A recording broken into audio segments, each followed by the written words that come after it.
আসসালামু আলাইকুম। আজকে আপনাদের জন্য নিয়ে আসছি নতুন একটা রেসিপি। রেস্টুরেন্ট স্টাইলে কীভাবে চাউমিন বানাবেন। তো আমার রেসিপিটা ফলো করবেন। এভাবে বানালে ছোট বড় সবাই মজা করে খাবে। তো আমি এখন এটার জন্য স্প্যাগেটি নিয়ে নিয়েছি। আপনারা চাইলে যে কোনো মোটা নুডলস নিয়ে নিতে পারেন, তাইলে কি রেস্টুরেন্ট স্টাইলে হবে। তো এখন আমি পানি দিয়ে দিয়েছি সিদ্ধ হওয়ার জন্য।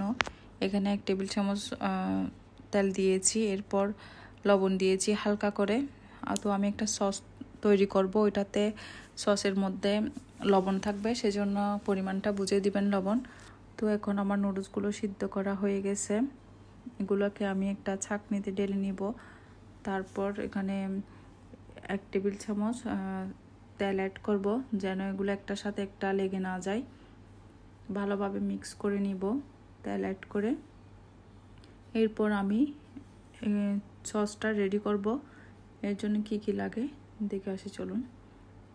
তো এখন আমি এখানে 2 টেবিল চামচ টমেটো কেচাপ নিয়ে নিয়েছি। তারপর 1 টেবিল চামচ এখানে চিলি সস দিয়ে দিয়েছি। এরপর এখানে 2 টেবিল চামচ ডার্ক সয়া সস দিয়ে দিব। ডার্ক সয়া সসটা অবশ্যই দেওয়ার চেষ্টা করবেন, এটা দিলে খেতেও মজা লাগবে এবং কালারটাও অনেক সুন্দর আসবে। তো এখন আমি দিয়ে দিব এখানে 1 টেবিল চামচ চিনি। এখানে অ্যাড করব 1 টেবিল চামচ কর্নফ্লাওয়ার। এরপর অ্যাড করব 1 টেবিল চামচ কালো গোলমরিচের গুঁড়া। আপনারা চাইলে সাদা গোলমরিচের গুঁড়াও দিতে পারেন। এখন আমি এগুলোকে ভালোভাবে মিক্স করে নিব। তো এখন আমার সসটা রেডি হয়ে গেছে। এখন আমি একটা ফ্রাই প্যানে 3 টেবিল চামচ তেল দিয়ে নিব। এরপর এখানে রসুন কুচি দিয়ে দিব। রসুন কুচিটা অবশ্যই দিবেন, তাহলে স্মেলটা ভালো আসবে। তো এখন আমি যে চিকেনগুলো কেটে রাখছিলাম চিকেনগুলো দিয়ে দিব। চিকেনগুলো একটু সিদ্ধ করে নিব। এগুলো সিদ্ধ হয়ে আসলে আমি এখানে এক পাশে এগুলো সরিয়ে রেখে তারপর একটা ডিম নিব। এখানে ডিমটা ভালোভাবে ভেজে নিব।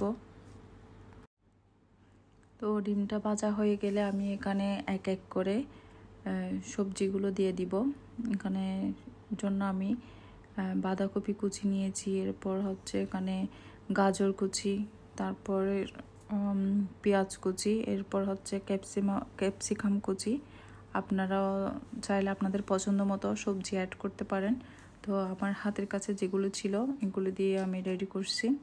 এভাবে বানালে কিন্তু সবাই খুব মজা করে খাবে, বাচ্চারাও অনেক পছন্দ করবে,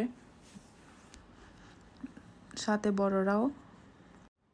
তো এখন সবজিগুলোকে আমি ভালোভাবে ভেজে নিব। তো আপনারা চেষ্টা করবেন চাউমিনটা রান্না করার সময় হাই হিটে দিয়ে করবেন। তো এখন আমি নুডলসগুলোকে এখানে দিয়ে দিলাম। এরপর হচ্ছে এখানে আমি সসটা অ্যাড করব, সব কিছু মিক্স করে নিব ভালোভাবে। তারপর সসটা দেওয়ার পর আমি এখানে 1 চা চামচ চিলি ফ্লেক্স দিয়ে দিব।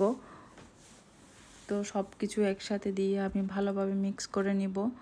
এটা কিন্তু আমি হাই হিটে রেডি করছি পুরোটা, তাইলে খেতে অনেক মজা লাগবে।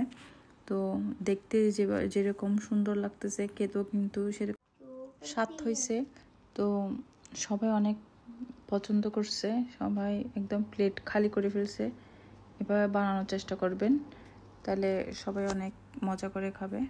ভিডিওটি ভালো লাগলে অবশ্যই লাইক কমেন্ট শেয়ার করবেন, কেমন হয়েছে জানাবেন। অবশ্যই আপনারা রেসিপিটা ট্রাই করবেন। ওকে, আল্লাহ হাফেজ।